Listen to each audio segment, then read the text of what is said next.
check. What are you doing? I check. What are you doing? A microphone checker, a swinging sword lecture.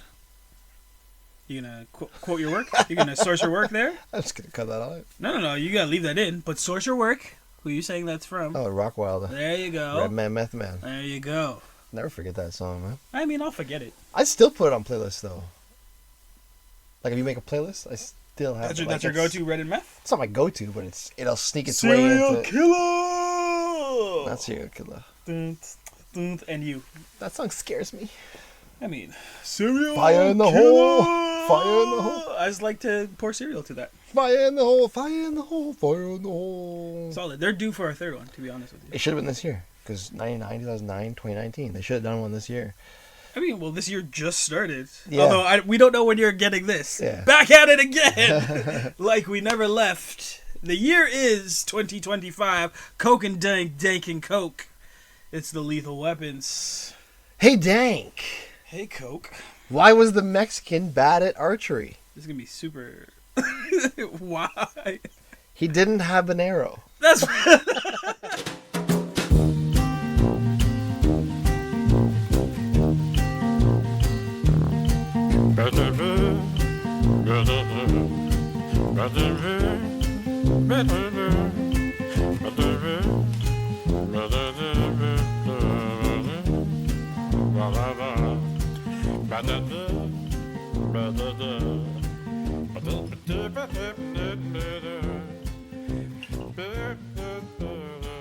That's pretty good. That's not as racist as I thought it was going to be. You thought I thought you were just going to go right off a cliff, man. No. Fuck it, why not? habanero. He didn't have an arrow. It's true. That's a good one. Well, you know, mega. Mexicans are... Oh, I forgot the acronym. Great archers? No, they gave... there's Oh, really? Did they? Yeah, there's like...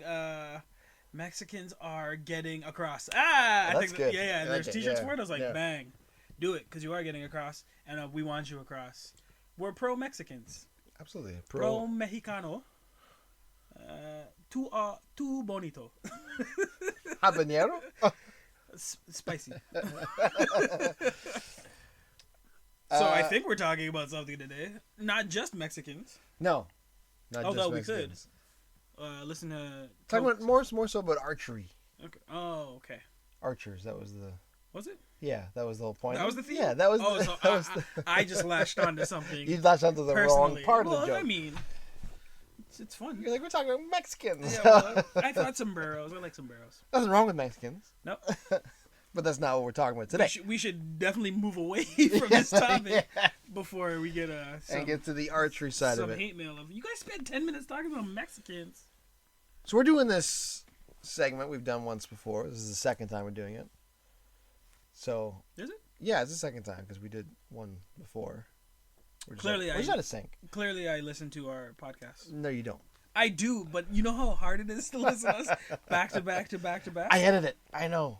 There you go. Fair enough. It's rough. I've edited a few in like one day, and I'm like, no more of these It's irritating voices. It's rough in the best possible way because you enjoy the conversation. You remember all these funny things that you said, but you can't stand the sound of Coke's voice. I hate it. I hate Coke my has voice. the worst. I hate it. I was throwing you under the bus. Like, that's fine. Like I don't. You got a good radio voice. I don't. I get voice. honestly, I get annoyed with mine too. It's just hearing myself and you repeatedly.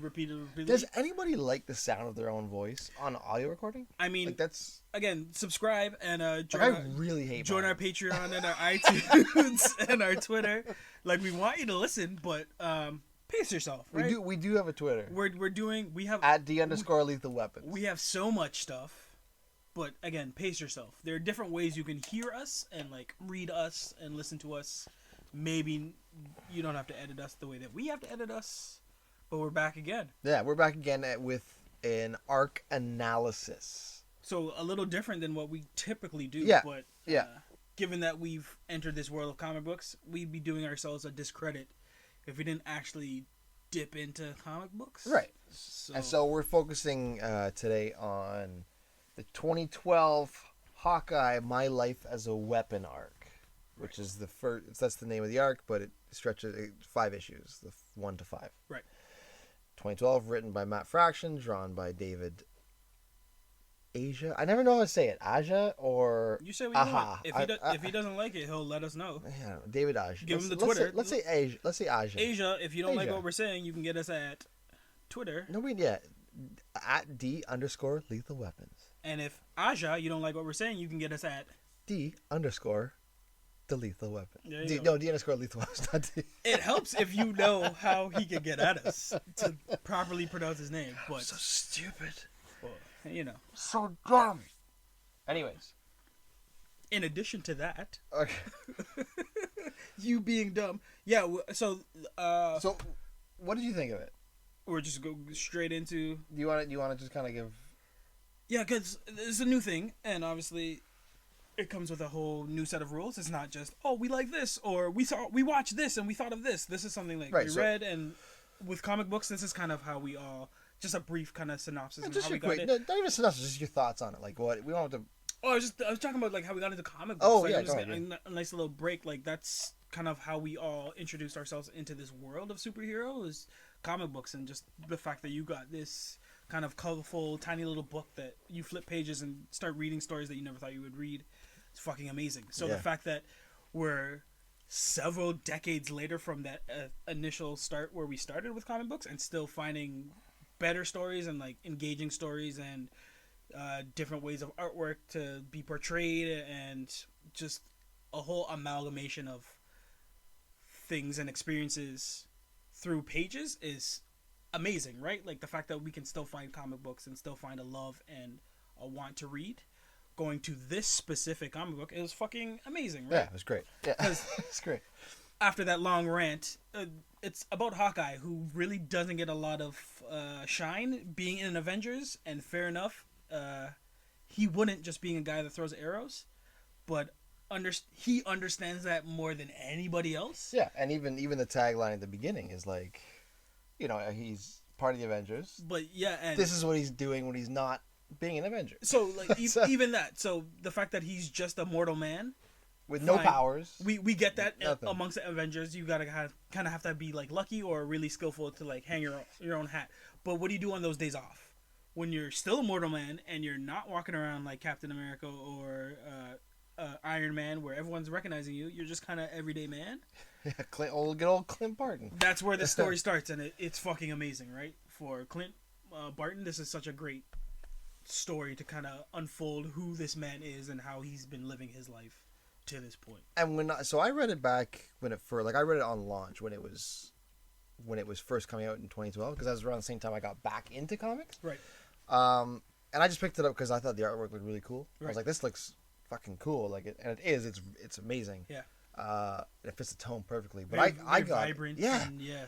But I got it, Shades and of it's almost purple. minimal too, right? Yeah, Like it's a yeah, lot of very purple, but it's much. very minimal. But it suits the tone of the comic so well. And it suits his personality. Yeah, but I got it, and I was reading it, and I've never been a huge Hawkeye fan, but I like Matt Fraction. So I'm reading it. I'm like, this is great, because at the same time I'm reading like the new Avengers, like the Illuminati stuff. Right. When they were doing that, I think Darkseid War was out with the Justice League too. So I was reading all these big, So heavy crazy stories, yeah, huge arcs that are taking over the entire landscape of the universe. And this one was just so Minimal, self-contained and yeah. minimal and just great. It was like Just a breath. day, It was like a day nice in the life of Yeah. and it just So you read these big Avenger stories, multi-dimensional shit, and then you read this Hawkeye stuff, just in his apartment. And I'm like, this is great. Day to day what he has to deal with, and it's tonally it's so on point for what you want Clint Barton to be, and the fact that you find out this is kind of who he is refreshing and still hilarious, and like makes you respect him more, because the fact that he doesn't have a crutch of being a gamma mutant or a god from another dimension to like hang his hat on. He's got to fucking kind of keep working to like stay up with everybody. And It's he's pretty good. he's always getting beat up. Always, but like in the best possible It's way. great. And there's a moment in this kind of arc where it, for me, kind of paralleled John Wick. Like With the dog. There's some dog Yeah. stuff, and then there's like these fucking Russian dudes like, "Hey bro, Yeah, hey, hey, I bro. can read it, hey bro." And then they're just beating up him and the dog. I was like, Yeah. "There's a reason I like this, right?" Yeah. And he's just a shooter, right? He's just Yeah. like, "Man, I'm just trying to get this dog. It's not even my dog. I'm just trying to help this dog out." Well, that sounds cool, right? That first issue opens up, because we can go issue to issue. Just kind of give full spoilers, but who cares if you listen to this? You know that we like spoiling everything. Yeah, we're talking about the beginning is like 2 timelines, right? It seems like that when you first open it because it's the first page. Yeah, that's one of the weird, kind of refreshing things about it. It doesn't tell you when it jumps from time to time. You just have to catch up to be like, okay, wait, that happened in the past. He's in the hospital, but now he doesn't have bandages on his face. Yeah. Now, So it trusts the reader to catch up, as opposed to other comics will say before 1989 and this is 1991 or present day. This doesn't do it. This really just tells you where the setting is. Yeah. And he's bouncing all around in his life. And the intro pages for I think all 5 of the issues. I'm pretty sure all 5. 4 at least. No, all 5 of them. Okay, this looks bad. Right. This looks really bad. That's how everyone. So he's in a situation where he's like falling out of a window, or he's in the hospital, handcuffed, or getting. And then it kind of breaks down how it happened in not a chronological way. It'll piece it together for you bit by bit, and you piece the story together afterwards. Right? There's a, sorry to jump around, but I think in like issue 3 where it's the car chase, he talks about I love that one. He talks about like the 8 ways that he went wrong. 9 ways, yeah. and like he'll ever so often you'll just see 5, and they'll introduce that scene of like, this is the 5th way that I went wrong. It's 4. This is the 4th way that and like it builds to the natural way that he went wrong, which was just finding the girl. Essentially, it's so well written. It's really well done for this character. I don't see Captain America kind of navigating this world the same way. No, absolutely not. No, Bruce Banner couldn't do this. Like, there are only certain stories that certain characters can kind of hold, and this one even has nods to his past because it has Swordsman as one of the first villains. Yeah, and there's that whole kind of back and forth where he's like, "Yo, we're like." Again, spoilers. Swordsman's like, we're stealing from thieves. Yeah. There's a code. He's like, fuck your code. Yeah. Like you're fuck you. Like, I'm still an Avenger. I'm still gonna stop when I see shit that's wrong. So, and it's genuinely funny. Like the comic is it's not a comedy comic, but it's funny. A comedic comic, but it's funny. It's really funny. It's because they understand the character of Clint. So Clint is super flawed and super fractured. It's just so like sarcastically super has a chip. Like this is the guy with the biggest chip in the shoulder, but still managed to get laid in the comic book. And kind of like his partner in this book, Kate Bishop, he kind of like starts this whole little romantic thing with her too. So like he seems to be progressing.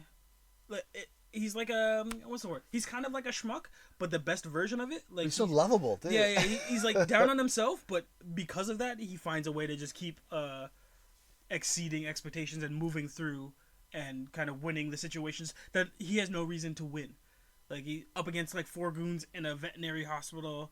And like, yo, you can't fucking kick a dog. Starts beating up fucking goons and then buys a apartment building from them. Like, there are things that shouldn't make sense, but because that's the story, right? It pieces the story together, and the Russian mob guys who own his apartment, the apartment he lives in, are deciding to triple the rent on everybody else, right? And they're like, Clint, you can't do this. And he's like, well, that's one thing I do. Real life have. Shit too. Yeah. One thing about being an Avenger is I got money.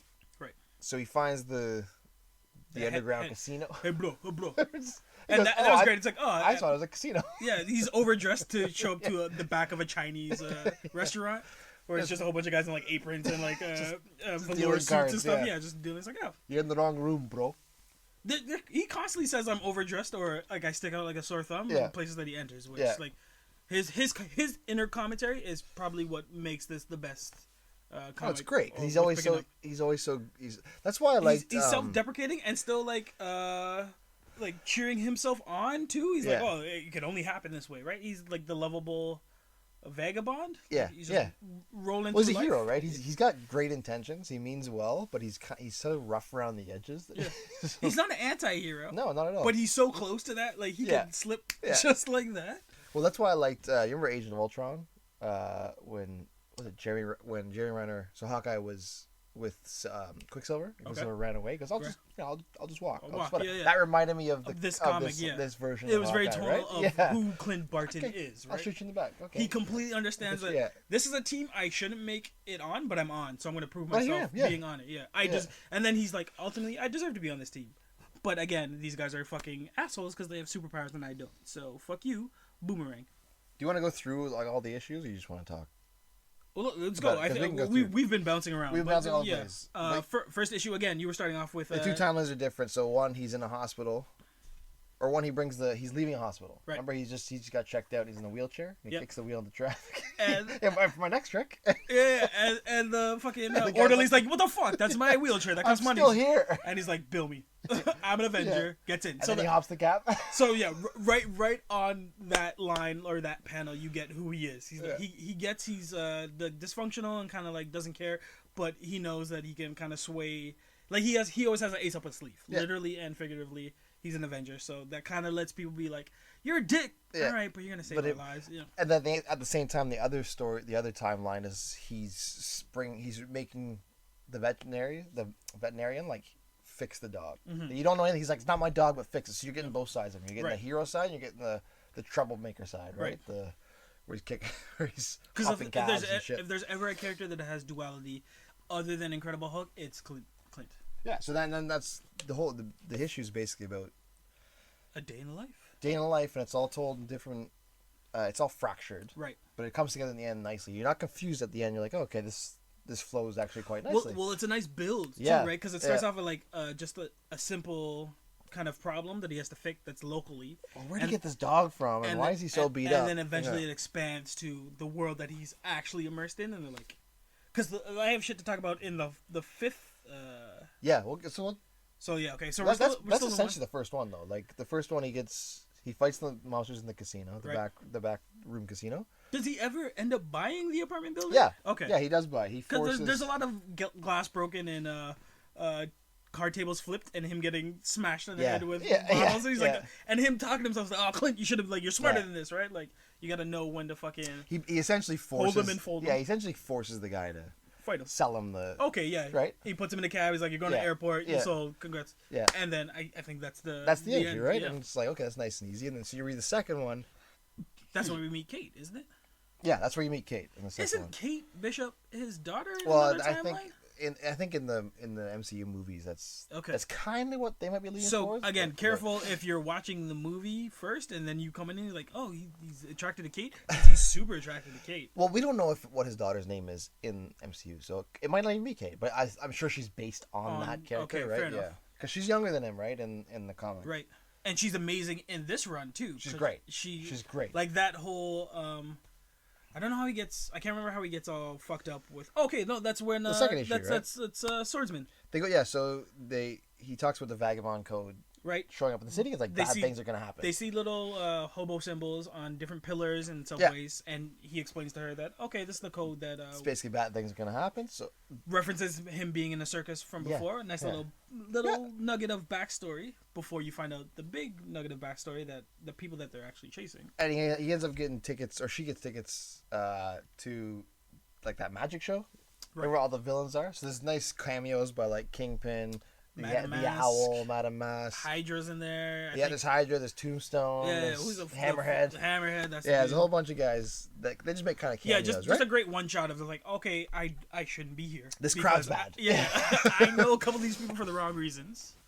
And the magic show The or performer- performance right? ends up they hypnotize everybody in Yeah. the crowd. Remember? Yeah. So they go up to the box seats, and Yeah. all the villains go to I guess the mezzanine, I don't know, orchestra, The floor. whatever. Yeah, Yeah, the the floor floor. seats. I was trying to use the The mezzanine would be who they are. Listen, I was trying to use the professional terms, but clearly I've never been on a mezzanine in my life. Yeah. So, they go up, villains go in, and the show begins. And they're the only two that don't get hypnotized, because they understand that while everybody else is hypnotized, the performers are coming into the crowd and stealing Right. all their, It- their it- wallet and and it's stuff. with those glasses too, right? Yeah, they have At some these moment, glasses on, yeah. Kate's like, "Here, put these on." Yeah. And it's the cool purple shades. I hope those make an appearance. At some Everything's point. purple in this book, eh? All the purple pops. Again, we'll get to the actual aesthetics of the book after the story because like that in itself helped draw Yeah. me Yeah. into the story. Yeah. But as Swordsman is doing his hypnos and people are moving in, they're like, okay, fuck it. Let's do what we do, which is be good guys and stop these bad guys. So they get into the fight and everything. There's a highlight too. I wrote down just like the panels that made me laugh. You know when Kate ends up shooting some guys in the eye. Right. That was great. 2 shots in the eye. Yeah. And that's when fucking Clint is like, yo, you're perfect. She's perfect. Yeah. Like in his head, she's like, oh, this is the best. But then their conversation is like, are they dead? Like, He's like, no, just blinded for life, probably. He goes, yeah, no, I know. It's still grim. Still, it's grim. And like you laugh at that, but then you read on later and you find out that that's a great setup for what happens. Yeah. Oh yeah. Deeper in the comic. Yeah, everything has a great payoff too. Yeah. I don't know if we're stressing that enough how much we love it. But it turns into chaos when the villains who are getting robbed and the villain who is robbing all start to converge onto Hawkeye and Kate Bishop. Yeah. Who are now fighting their way out of the fucking theater. Theater, yeah. And they break through a window. So that's a great panel too, because it's all silhouette, and then you just see the smashing through the window. They land in a pool, and Kate's firing arrows through the windows. I mean, it just looked great. And then you're still getting Clint saying funny, smarty things throughout it. But the conversation's so natural too. It's like what two friends in a stressful situation that they're prepared for, like trained for, would be talking about, right? They're kind of like, oh well, it's kind of weird you shot the guy in the eyes. It's like, he's not dead. No, but still, there are other places to shoot him. And they end up taking the guy's money that they stole from. That they stole from the villains. They now steal from these new villains, right? And drive off on a boat. On their boat, yeah. And then so they're making their way through, I guess, from pool to like harbor, and they get on the boat, and there's this nice shot of Kingpin of like, oh fuck swordsman, we gotta get fucking Hawkeye now, right? He just robbed us. We just got robbed. And that's by a great Hawkeye. Panel too, because all the villains are lined up with him, and it ends there. Yeah, and it ends there. Moving on, like, okay. he gets away, right? So he's kind of like a lovable. He's a little bit James Bond 007, but not as suave. Yeah, he's just a mess. He's not doing this with any care. He's just like, all right, fuck it, I'll get it done. Like, I'm the agent you go to, but and then in the third issue, we were talking about the 9 things he does dumb. So I even wrote down he actually he power wrecks his own thing. Like, he gives his top 9 dumb ideas, right? But it starts again with he meets a girl with a fucking sexy car. Yeah, it's like a 1970 Dodge Challenger. Well, it gets there eventually, but they're in a car, right? So it opens up. Yeah, so he's shooting out the window of a car. They cut back to it. Yeah. They're being the first panel is he's shooting out a window. Kate's driving this Challenger, and there's a redhead tied up in the back. See? I don't even know if you get that in the first shot too. I think that's revealed later. Yeah, no, it's right in the. Okay, fair enough. It's in the first. And they're getting chased by all these. I guess Mini Mini Coopers. It looks like Italian Job, and so I was just using like a whole bunch of. I was like, okay, this looks bad.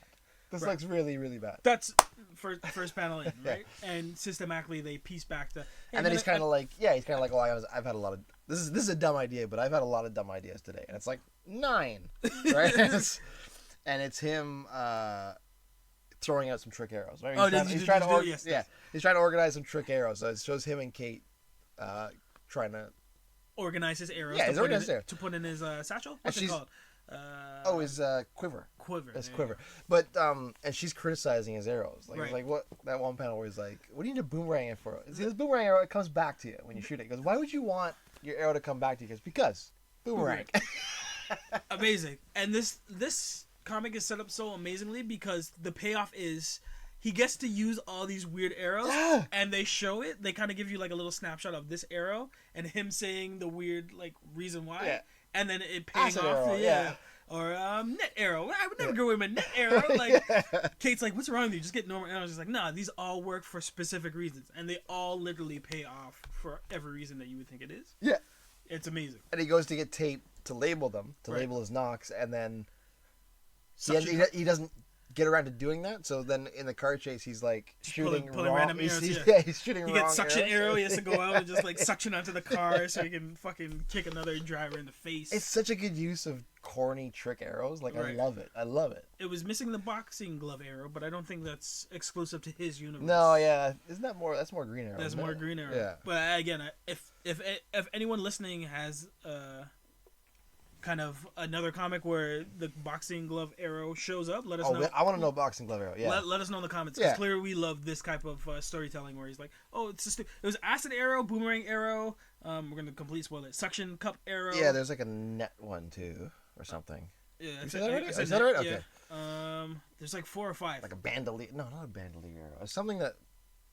Sticky tack one. There's one that just like sticks the guy to the ground. Yeah. So throughout the entire comic, they're driving in and out of traffic as these thugs are chasing this redhead who I guess mistake number 2. It was one of the mistakes. He ends up sleeping with her because he wants the car, right? Yeah, he buys the car from her, and bang, he puts the boots to her at the same time. Right. And that comic strip too is or that panel is amazing too, because after they're finished having sex and he's trying to ask her questions and she's all hush hush, like, you don't want to know, like, don't ask questions. I don't. What kind of trouble are you in? I don't have to lie to you, basically. And the goons kick down the door. Yeah, the Russian goons, the Russian. And mobs. he has, I can't remember the quip that he has, but he has this panel where he jumps over the bed. Obviously, he's still naked as Jaybird, just finishing some fun stuff with a partner. And you get the Hawkeye face logo over his cock. Over his yoo-hoo. Yeah. We can say cock. Yeah, they can't say I don't know cock. why I said yeah. like, is this a family-friendly program? I mean, he's looking at a censored I'm picture, looking at it. and he stayed censored, but we don't have to be censored. Scratch that. No good news. Everything sucks. And he's flying through the air. As they're opening fucking fire in his apartment, right? No, in her apartment. In her apartment. Okay, it's her apartment. But yeah, that's how essentially this story starts. With like he got some, and then fuck. And then he's got to get out. And then it turns out she's in deep with the Russian mob that he's been dealing with the first 2 episodes, that right? fucking kicked his dog in the middle of the street. It becomes his dog. Yeah. And he names him Arrow. Which is later on. I've read further than this, but later on he's actually he's Pizza Dog. That's his name. Pizza Dog. I was waiting for that too, right? Because there's a nice little. Yeah, they don't say it here, but and he gets his own issue. Oh, fair enough. Pizza Dog has his own issue, yeah. Because there's a nice little thing of like, oh, that dog loved pizza, and this pizza was terrible. Yeah, it's not even good pizza. Yeah, it's not even good pizza, and he liked. And the dog saved him. Yeah. So like again, we're talking about how many payoffs there are in this series. In this episode, the way that it's fractioned with the story is so hilarious to the character that Clint is. This is my favorite issue in this arc. And number 3. It ends with kind of a standoff because the cars flip. Yeah. Clint gets knocked out, so he's on one side of the road. I guess the head boss, Russian boss, has a gun to his head. Kate's on the other side with still kind of tattered and chained up. The redhead. Yeah. And there's a little face off. Between her and the mobster, because the mobster's got Clint, and she's got the redhead. So the mobster's got a gun to Clint, and Kate's got a arrow at the mobster. Yeah, at the mobster, and Clint something just fire it. Yeah, he's like just shoot, just shoot it. And she aims up in the air, right? Because she's like, mom's obviously threatening Clint. It's like, oh, I'm gonna shoot him. I'm gonna shoot him. It's like, you missed, bro. Yeah, and guess what it is? The arrow comes back and hits mobster because boomerang is the boomerang arrow. Respect it. Yeah, so like. Full circle on that amazing arrow, which makes the issue so fucking complete. It ties it complete. It's the rug that ties the room together. Yeah, it is the bro, the dude, perfectness to end. Because that alone, like, it's just like, that makes everything so good. Because she just fires it up in the air, and you think that's it, and the next panel is like, dude gets hit in the back of the head, boomerang arrow. Respect it. Boomerang arrow. And I think that's it. That's basically The girl gets on a plane. She doesn't take the money because obviously the cars are wrecked. Yeah, and she stole it. It's stolen. That too, and then Kate's looking at Hawkeye a little differently. Yeah. He's not as clean because obviously he's been making out with this chick. And in this issue too, you kind of get the sense that Kate's got a bit of a thing for Clint, right? I think this is a good part to stop and talk about the artwork for the first 3. Oh my god, yes, good call, thank you. Because it's so minimal, but the shots of color that are splashed into it's beautiful. Help build the world of Clint Barton. And it only works not only works, but it works so fucking well with this comic because the tone of it. Right. It's so minimal. Like Clint's it wants you to read the world. Guy. Yeah. You want to see the action. So there are a lot of silhouettes where like you may half the time like you don't even see his face. There's one scene where he's just ducking in and out, and you know it's him. Yeah. But his face is all silhouette. His hands are all silhouette as he's ducking between these different characters. Again, very minimal. Like the faces are like maybe 5 lines of like eyes. It's so eyes, simple. Slit for mouth. Not a lot of shading. It's block colors. Yeah. But they play a lot with like silhouettes and lighting, which is very nice. And then when they pop in color, because purple, it's so different. It's a different purple. It's like a lilac. It's a softer purple. Yeah. Which kind of lends to the fact that he's only do the words purple and probably would get made fun of that. But like he makes it work because like you don't fuck with purple, and I'll show you why not to fuck with it. Yeah, his logo's always showing purple. He goes with the purple logo. He's always got like streaks of it, and the more earth tones than anything, because obviously he's living in this gritty kind of New York life. Yeah, there's not much like there's a bit of red and stuff here and there, but it's nothing that'll impress you at first bat. But once you get reading it, you would like. You're right. Yeah, when you first look at it, it looks kind of like oh, it's kind of incomplete. But once you get into you get so into the story that you love it. You would anything to distract you from what you're reading would take away from the entire comic. So it's so perfectly matched. Yeah, with the story that Fraction is telling. Yeah, not Fraction. Yeah. Let's give another shout out to the artist. David, I'm going to call him Asia. That's what I'm going to call him. David Asia. Aja. Amazing. Yeah. We stopped after the third issue to talk about the artwork because in the fourth issue, it completely changes. Tonally, the story changes. Everything steps up, but the artwork also changes as well. And that may take you out of it. That's one of the downfalls, I feel, to this first 5 issues. The fact that the artwork changed so drastically along with the story, it was kind of jarring. So I wasn't in it the same way I was for the first 3. Yeah, so they actually changed artists, right? So Javier Pulido comes on and does 4 and 5. So 1, 2, 3 is David Aja, and Javier Pulido does the 4 and 5, and he just does his own thing, which I respect because he didn't try and make it look like. But it's day and night. But yeah, you notice as soon as you turn the page, it's a different feel. Yeah, because this doesn't feel the same. Yeah. I think the first couple of panels are him talking to Kate, and Kate's completely different looking. I was like, wait a minute. And the faces are weird. Yeah.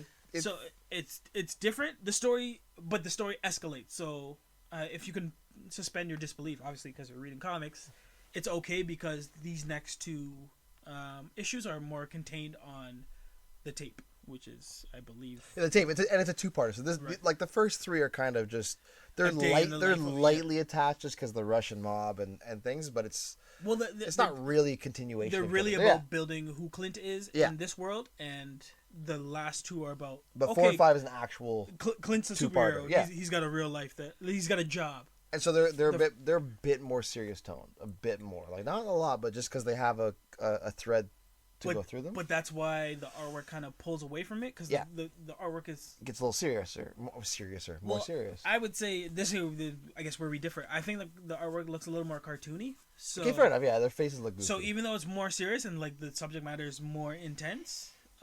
Because I sent you a panel of Kingpin in it.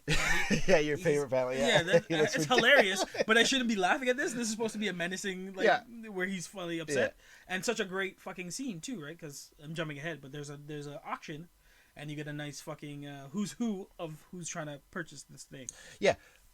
So let's go back to the starting of this issue. It kicks off right away. He gets picked up by S.H.I.E.L.D. That's great too. Yeah. So they call back to the roof because in the first 3 issues, they barbecues in the roof. Yeah. The whole building goes up there and they shoot the shit and they always have questions. That guy grilling.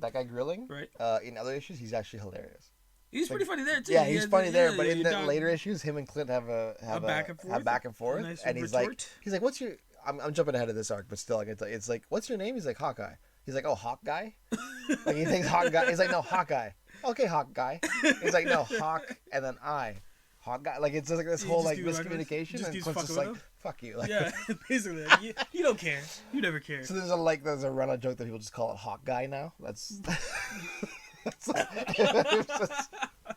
which is amazing. Anybody who reads this comic, you ever see them say Hawkeye? That's what it is. Yeah.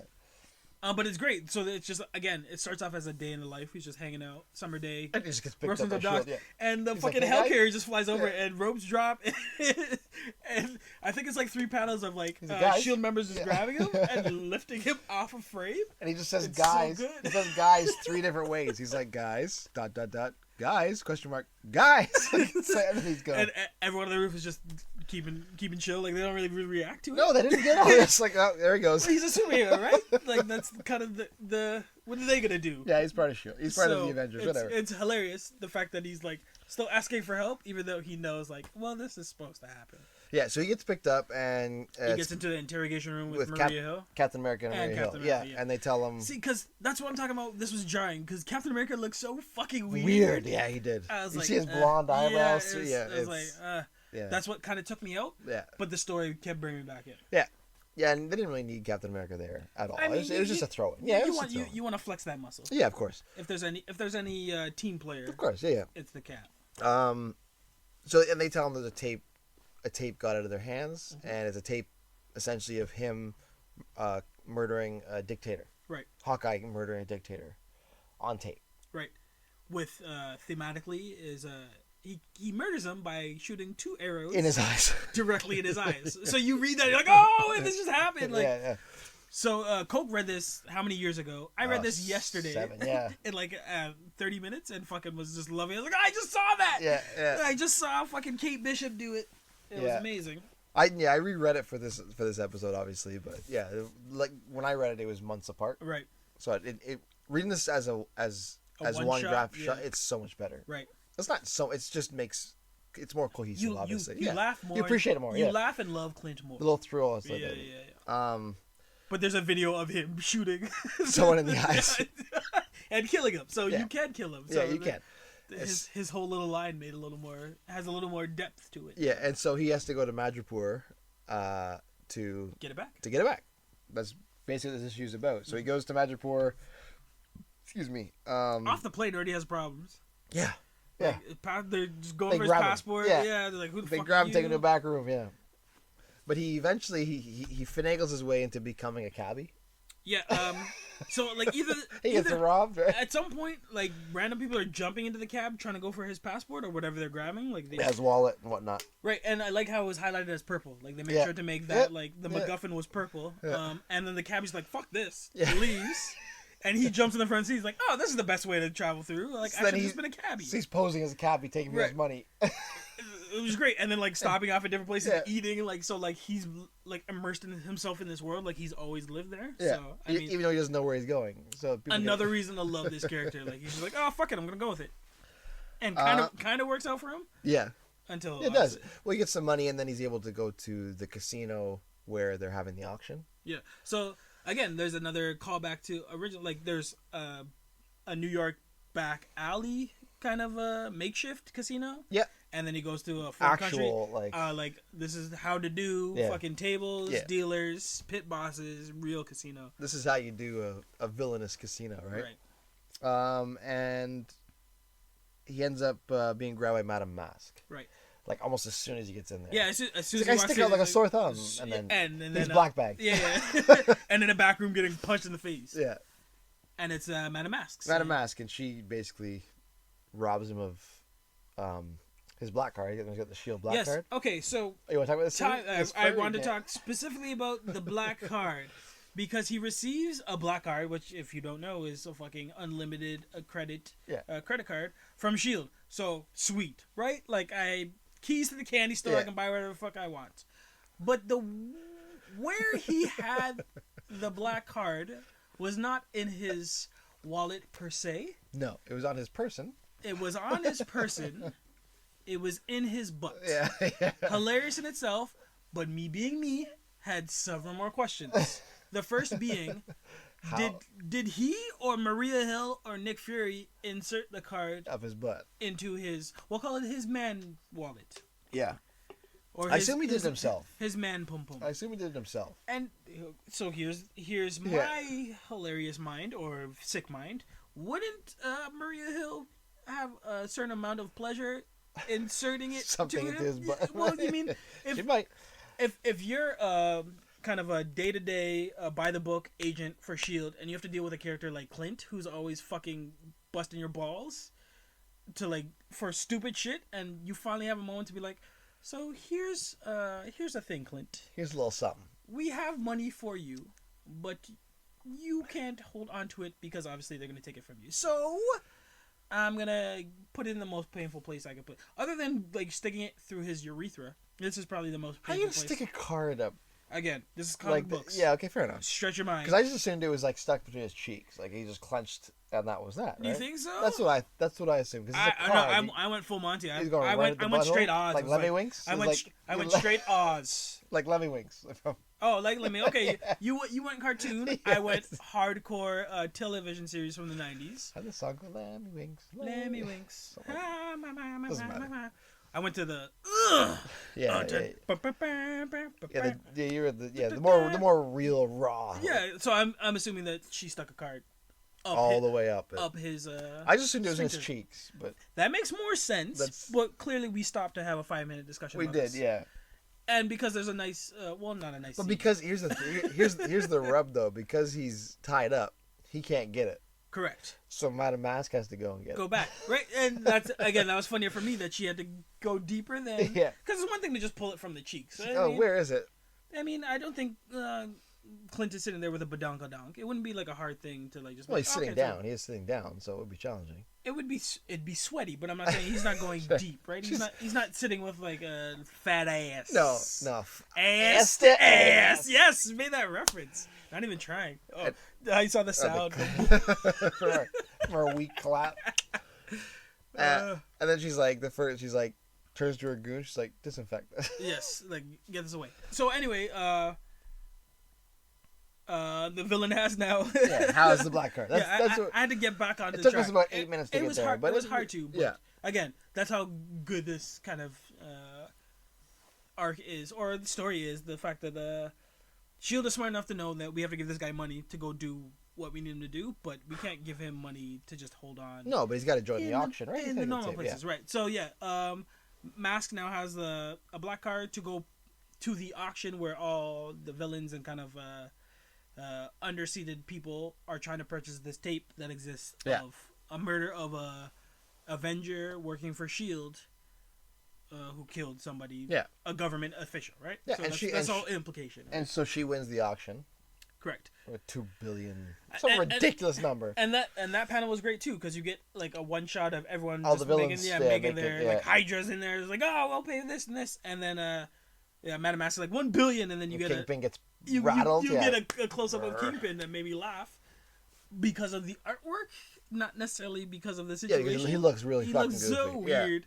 I hope maybe you'll use it for the cover art of this, but. Oh, that's a good one. Yeah, they probably will. They probably will. Okay, so if you don't listen, you should be reading this arc regardless. But there's a picture of Kingpin that just makes me laugh every time I see it. That's great. And now it's in our shared chat. Oh yeah. Because we're just it's on my phone. Yeah. So Madam Mask makes off with the tape. And it turns out that it wasn't Madam Mask at all. It was Kate Bishop, yeah. right? So that nice little reveal, right? Because you think it's going one way, it's turned. And because she really wanted to know what was on this tape. She goes, "What could be so bad?" So now she watches it, and she's like, she's mortified, right? She's like, "Oh shit, he's a murderer." Because at some point earlier in the series, Kate asks Clint, "Have you ever killed anybody?" Yeah. And he answers no. No. Which makes sense to 2 arrows in an eye will blind you. Yeah. Might not kill you, right? Yeah. Unless they're deep, unless they're real deep. So right? I mean. There's nice wiggle room there and callbacks and just kind of how deep he is in a situation where he didn't want to get again deep, and I'm thinking credit cards and butts. And then so then they leave him in the room. Ninjas show up. Yeah. They just dump him. That's the weirdest thing of it, right? Ninjas show up. Madam Mask orders. I'm doing air quotes because Madam Mask is actually Kate Bishop. Clint to be thrown into this room, and they'll go get him later. Close the room, make sure nobody comes in. And as he's kind of lying on the bed, still tied to a chair, ninjas just show up and try and kill him, and he has to break through. And he ends up falling out the window. Jumps out another window. This is window number 2, maybe 3. 3. Oh, I think 3 if you count the veterinarian window. I count that one. I count the one with him and Bishop in the swordsman issue. Yeah, the second. Yeah. And this one. So it's probably 3. Yeah. And then again, the scope of how he's jumping too. Right. So veterinarian went from a street level. Yeah. Swordsman went from kind of. One like a second floor to like a pool. Yeah, and this one's going from a skyscraper to the ground. Yeah. And then you get the hilarious Clint commentary as he's falling to his what would be death. So this is another this whole series too. Like so, Maria Hill shows up right and catches him on the way down. That's what I was like. I agree. I didn't like that. I fuck you. See, we're the same thing because we're anyways. Oh, almost about everything. No, just mean the disagreement. Like okay, what fair we enough. didn't Yeah. She catches him, but the ninja's grabbing onto his leg. So Clint's falling out this window, and he's saying hilarious stuff about like I'm probably gonna die. Yeah. And says something about Butch Cassidy, like he's trying to figure out the Butch Cassidy final line. Butches the line. Yeah. And then zoom, like this giant fucking floor, like. Yeah, it's a weird like a air. It's scooter. a weird shit. Yeah, it's just it's like a jet ski, but the back the back of it is like a fucking tow truck, 8 feet long. Yeah, and Maria just swoops it and picks him up. I was like, there's better ways. Lame, there's better ways of doing this. But but ninjas also jump onto it too. The part that got me is the ninja's holding onto his leg. There's one ninja on his leg. He's like, everything sucks. He's like, I hate this. He's like, fine, you know what? Forget it. He's like, here, give me your hand. And he's like, never. And then he falls. And he takes his shoe with him. So now he's got one shoe. He loses another shoe too at some point too. No, he just loses the one. Well, he comes back into the window and he's got no shoes on. No, he only has one shoe on. Okay, fair enough. Yeah. Well, okay, we're getting ahead of ourselves. Yeah, but the ninja falls off. It's hilarious. And he takes his shoe. And he's like, screw it. Everything sucks. And the villains break into where Madame Mask is and now sees that Kate Bishop had tied up the original. So she's got a face off now, or like a standoff between the proper villains and her. And then you get this nice little panel where fucking... Clint shows up on the little back jet to the ski with Back to the Future with me, where he just rises into frame. Yeah. He's like and he's got an arrow on them, and boom. So he breaks the window. He has the exploding arrow. Right. And then he jumps in. Right. And lands. And he goes. Oh right, shoot. And he lands on glass. Right. The whole Die Hard thing. And he's just like, oh fuck. Right. Like, hilarious. I had to close the book because that was hilarious. Yeah. I thought he had no shoes on. No, he's had one shoe. Just one. But he lands. Definitely lands on the unshoed foot. Every panel after that, he's like leaving bloody footprints. Right. He's just hobbling around. But the scenario that got me the best was they run. So Kate and Clint battle their way out of this room full of thugs into the hallway and are planning to make their escape. And Clint's like, "You got the tape, right?" Okay, like, fuck. No, we don't have the tape. So they both look at each other like 1, 2, and on the count of 3, they turn around to run back in the room. Yeah. I was fucking dying, right? And they're just fucking bodying people left and right and trying not to get bodied as they make their way through. Like, that's such a... I would love to see that in a movie where... Because you always see them, like... Running away or, like, getting out of there just in the nick of time. We gotta get back. I forgot it. We gotta go back, right? Like, you're never... In any movie trope, they never go back, right? Because you're gonna die. This one, they have to go back. They end up getting the tape and then getting back out to the elevators. Right. Away from everybody. And then Madame Mask shows up again. Right.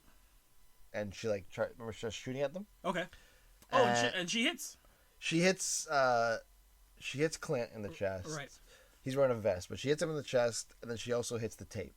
Okay. Remember, because he reaches out with the tape. Right. There's a nice shot of, like, how the tape was kind of... And then when they get the elevator and they're leaving, it's kind of a cool scene where the doors are closing while Madame Mask is coming closer, and then she just sees Kate's face, and then it closes and she's like...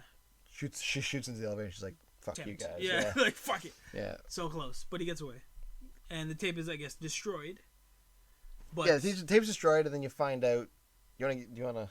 Well, I was just gonna go on to the character. So Kate's kind of view of Clint changed. Yeah. Throughout the arc has definitely changed from this is someone I could partner with and potentially see myself kind of being aligned with in like a personal way. But to see like who he is day to day, systematically changed. When she sees the tape, it's completely kind of shot of like. Fuck, like enter this world, you're doing a lot of different things that it's not all hero stuff is as pure as you thought it was going to be. No, they do have they have their blemishes, right? And there's only specific people that they will call, like Shield will call on to do these things. Yeah, they're never gonna call on Captain America to go kill somebody. No, Cap wasn't. He was only in the issue just at the beginning, and he didn't help it at all. No, he's just this is too dirty for me. Yeah, Clint, we need you to do something for the greater good.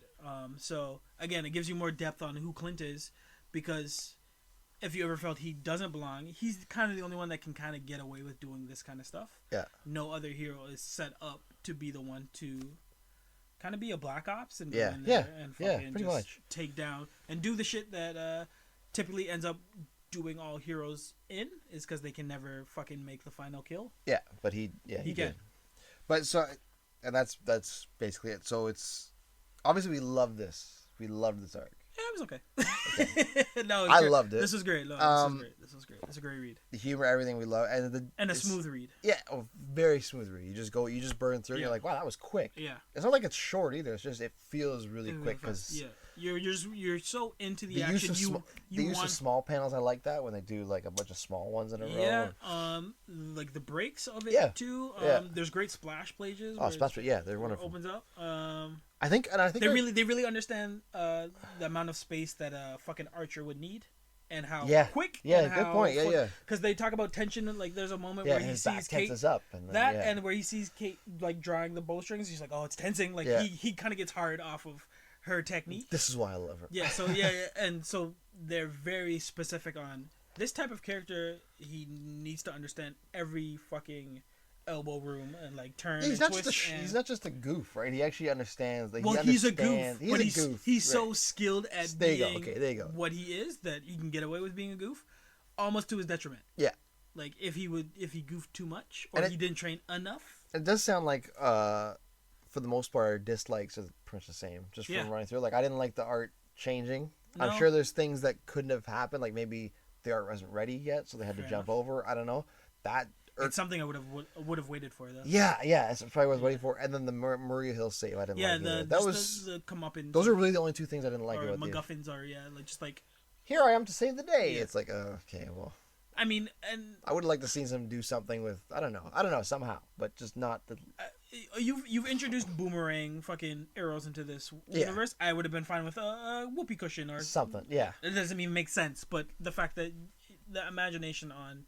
He's very capable of creating something that will help him get out of this. Like, he's a Batman in the sense that he has a utility belt full of arrows to get him out of every situation. Yeah. The fact that you had to use a Maria Hill, it's like, why didn't you just use Maria Hill from jump? Like, if she could have backed up straight into the hotel and be like, because she could have came in the jet ski and just mowed through the fucking, the auction and be like, yoink. Yeah, and then we didn't even know she was there. Out, right? But I get it. They kind of set it up with the whole initial drop-in where the S.H.I.E.L.D. agents just pluck him out of obscurity because that's what she did. Yeah. So it paid off, but I didn't like it. No, exactly. It was just you don't hate it, but you're kind of like it's smart writing. I get it, but I expect better from you because you've proven that you can do better. So now the next question is: do you think this would translate well to film, TV? Animation, I would would you just leave it as is? This is amazing as is. So if this is all we get, great. That's true. If you want to redo the last two issues with another artist, by all means do it because I shouldn't be laughing at that Kingpin scene as much as I do. But he looks hilarious. He looks reminiscent. Oh, it's hilarious. You'll see. I'll put it as the. It's reminiscent as the image of for this one.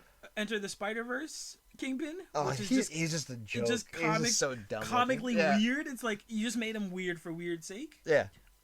Like when just a house of a when man. Wilson Fisk is actually a monster of a man, and in certain. And he was big in this issue. He's huge in this. He is huge. In most medias, they make him still menacing, right? This one still human. Final two just make him look. He look like Bullethead. Anyway, I would love to see this as a fucking like a short miniseries where they just give me 7 episodes. Something quick. And never like a season 2. Like I just get a one-off of like this is 7 days. This is like a 24. Where they do 7 days of Clint. Yeah, I wouldn't want to see this live action. No. I wouldn't mind it, but I don't think it'll be done properly though. You can. But I don't want you to give me more. Okay, fair enough. You have to tease me with this. It has to be a miniseries. You can't be signing up for 7 seasons of this. It's one off. Yeah, it's one and that's it. 7 episodes, and then I never want to see it again. But then the artwork's so the reason why I don't think it would be as good as a live action is because the artwork is so important here. Yes, but you say that, and then I've read Sin City, and then I've seen the Sin City movie. So there are ways around it. I mean, you're dumping so much money into something that's not going to pay off for you the way that I want it. Because if you're dumping this much money, you want several seasons of this to recoup all the dollars you're putting into it. They're never going to do it. That's why I'm alright if it just stays a comic. I'm perfectly fine with that. Yeah, I can easily reread this. This is definitely rereadable. I've read it 3 times. This is my 3rd time reading it. Right? So I still laughed. And that's the highest praise that you can give to a comic book. Is like, I want to keep picking it up. I definitely an own.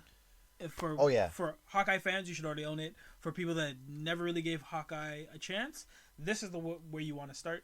Or just dip into. It's almost impossible. It's pretty much impossible not to like him after reading this. He loves dogs. He's fun. Yeah, he's great. He's literally a John Wick without a fucking semi-automatic. Now I know I've read past this, not recently, but I've read past this, so I kind of have an idea where it goes. But do you have any thoughts on where it would go from here, or where you'd want to see it? Because it I'd- wraps it up nicely, but there's more. Obviously, there's more to do. Fair right? enough. I would want it to go back to his kind of minimalist world, but it seems like it just keeps expanding to a larger set of problems that he has to deal with as Avengers. So if I'm judging based on the ramp, it's going to only escalate to more things he has to deal with. Okay, so And I feel like Kingpin still has a vendetta against him. Yeah. So it only seems like he's going to run in with maybe a couple more sub-bosses before Kingpin's like, hey, that's my boat, motherfucker. yeah, that's right. That's my boat. You'll be pleasantly surprised if you keep going. So I will keep going. Yeah. But yeah, that's great. yeah, and You want to ruin it for them? What? What happens? no, I'm leaving that. That's the little bit. one thing you're not going to Yeah, spoil? yeah, We talked about him having a credit card in his ass. yeah. This is the. And, also in the comments, if you know specifically where he's placed that black card, feel free to let us know. Cause Oh, I'd love to. Yeah. the dispute is, I think they went into the lower intestine and Coke thinks it's just cheeks. Oh, because all right, you're right. We spoiled everything else. So the final spoiler for this. I mean, you don't have. If you want to, you can hold something back. There's a new. I'd like to, but Fair now enough, I then do feel it. like I'm being put in the spot here. No. We'll push pause. You'll tell me. I'll still read it. Oh, but you won't not, tell them. oh, not the spoiler. Not the spoiler for this age. You like for where it's going? Yeah, no, you'll tell me. You just won't tell them. All right, sure. Right? Yeah. I like those. I like when people do that. They're like, There oh you no, go. no, yeah, I tell you, just don't want everyone else Something to know. Yeah. happens. Keep reading. Still Matt Fraction. Oh yeah, he Okay. goes. He does the whole run. Yeah. Then, ladies and gentlemen, then- you're set. And David Asia comes back. Ah. So it's okay, It's, we're not gonna ruin it for you. no Chances are we may do another episode on it because fucking the next arc. Yeah, we could. we very much enjoy this. Yeah, we very well could. I So we're give it. giving it a boomer bah. I give it a. Boom, Give it up. boom, boom. Oh man, so that went. I thought we were gonna go a little shorter than that. No, I knew we weren't. So we went almost an hour, and nobody cares.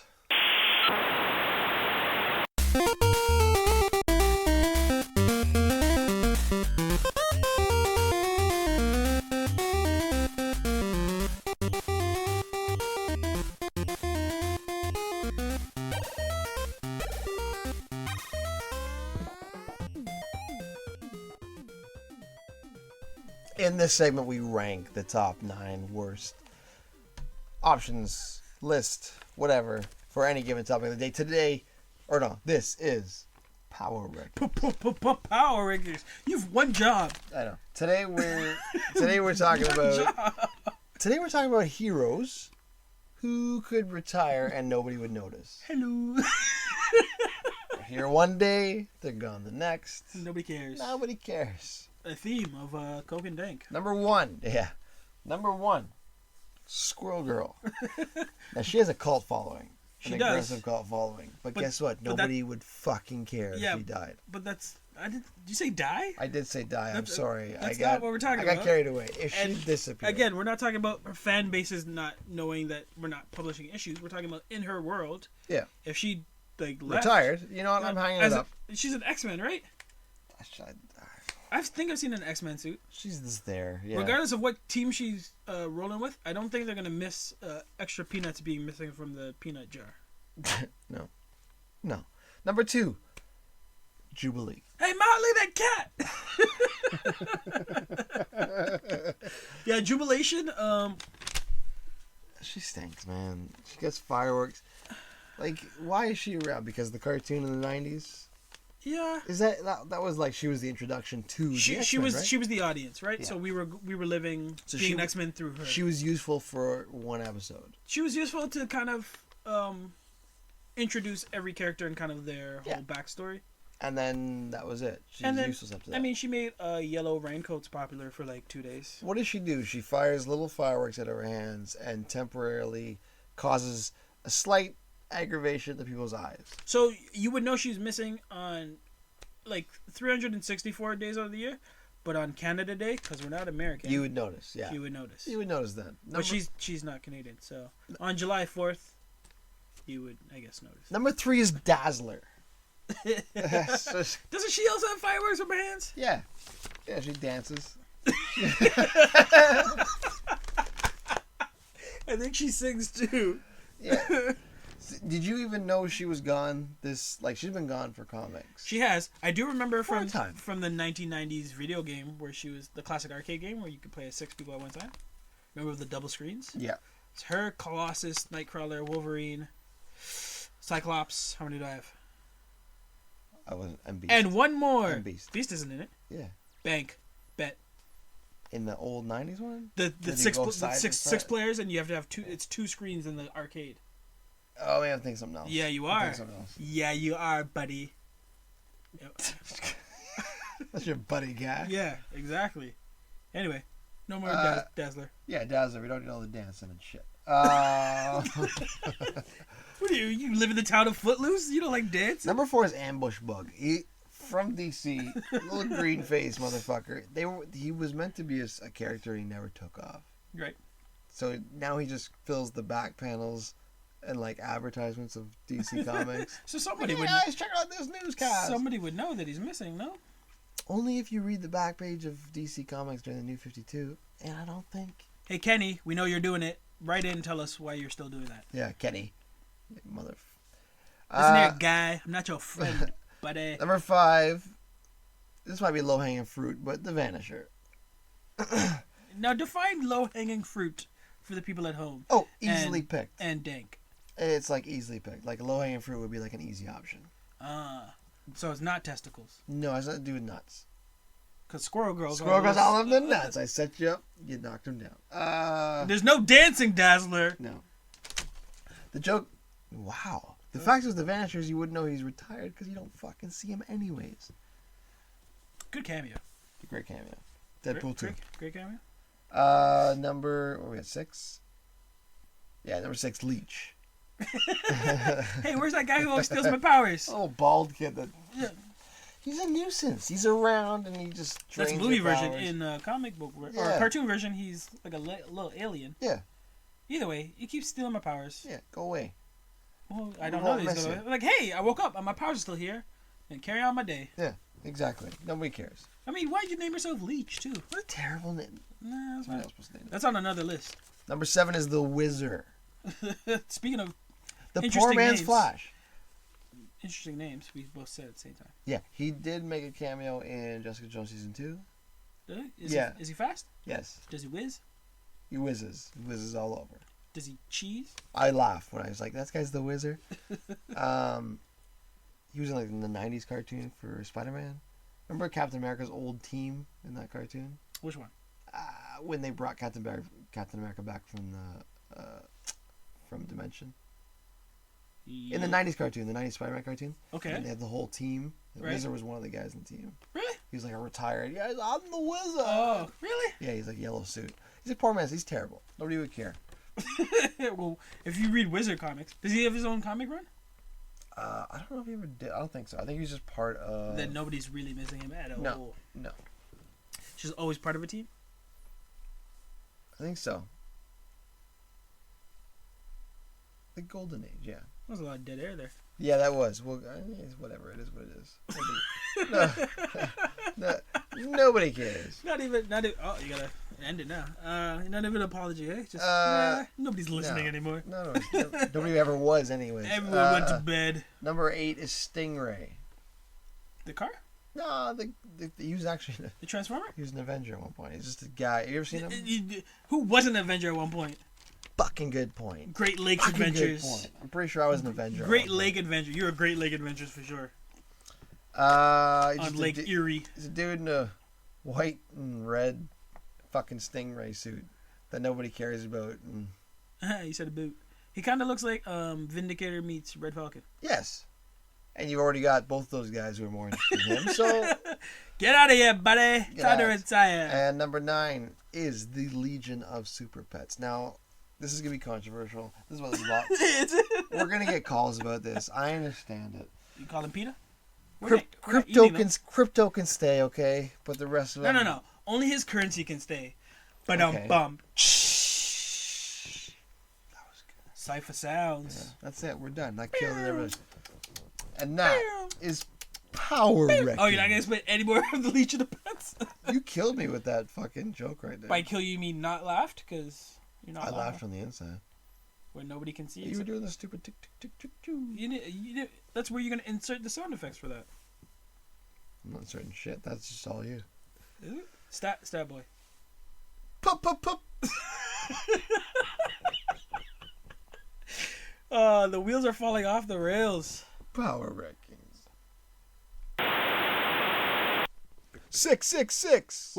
What time is it? 666. Not a real time, but acceptable because it is time to keep. 666. I thought you were gonna keep going there. I stalled. I was saving a moment for a dramatic pause, and then you jumped That all wasn't over it. that was an over dramatic pause. No. Clearly, you've never done Shakespeare in theater. No. Sir. I have not done Shakespeare in theater. Well, then you don't know Have about you? dramatic pauses. Have you? We're talking about you, sir. We're talking. Today we're talking about Shakespeare in the Park. Have you seen Othello yet, people? It's amazing. This Keep Six is a little different. A little different this time. Well, we're talking about Shakespeare. That's why. Because we're talking Or about. some people like to refer to him as Shakespeare. We're talking about what? That's not a racist thing. Like, just people say his name funny. I've never heard that. Shakespeare? Yeah. It's a ghetto thing. Okay. We're talking about Mothra, Are we? the movie Mothra. I thought we were talking about Shakespeare. Really. Here's the stipulation. Or my boy, Shakespeare. Here's the stipulation. You have to watch it while you're drunk. What? That's the Keep Six. Mothra To be while drunk? Yeah. You can't be condoning alcoholism on our podcast. Came home from the bar. This is years ago. You mean Half yesterday? in the bag. Wasn't tired yet. I was like, we're gonna watch some TV. Threw it on. Mothra was on. Watched the whole thing. Don't regret it. Laugh my Are you ass talking off. about original Mothra? Original Mothra. Oh, okay. The black and white one. Da, da, da, where they have the whole song for And Mothra? Mothra for half the movie is just he's just a larva. Like bobs in the water. he's got to reach the stage of pupil where he gestates and turns into the butterfly. It's so bad. That it's good. But it's so good when you're drunk. I was laughing my ass off. This is what you recommend, not gay Zorro Hitler. Zorro the Gay Blade? There you go. That's not the Keep Six. All right. This is fucking great. Keep watching. Yeah. So, Mothra, but only while drunk. Clearly, Coke doesn't like the classics because he wants to talk about Shakespeare. Shakespeare. See, the way you sounded sounds A racist. Shakespeare. See, it sounds racist now. Yeah, Shakespeare. I don't know who that accent is, but you're definitely offending a group of people listening. A Shakespeare. And yet you keep going on. Just end it. Yeah. Oh, Shakespeare. I think you've recommended Oh, enough, sir. Shakespeare. I think you've recommended Ah, enough, sir. Shakespeare. You can't see my face now, but I think you've recommended enough, sir. A Shakespeare. And yet A Shakespeare. he keeps going. A Shakespeare. You know, you can actually recommend Shakespeare. He has A works that Shakespeare. you have to pick a work that he's completed in order to recommend. Oh, like 666. This segment is called Heroes from a Hat, where we take two heroes from this hat Yes. and pit them against each other in a fight for this round 2 matchup. Round 2. Which is a random race. So we're going to pick the heroes first. Right. It's not random. It's round 2, baby. No, the race is random. The round is 2. Good segue. Oh, yeah. Why are you taking 2? Because I had 2 bags in it. Because it's round 2. Bad segue. So we have our We have our heroes, so we're not going to open them No until... looking, no peeking, no peeking, duck. We're going to take the race out.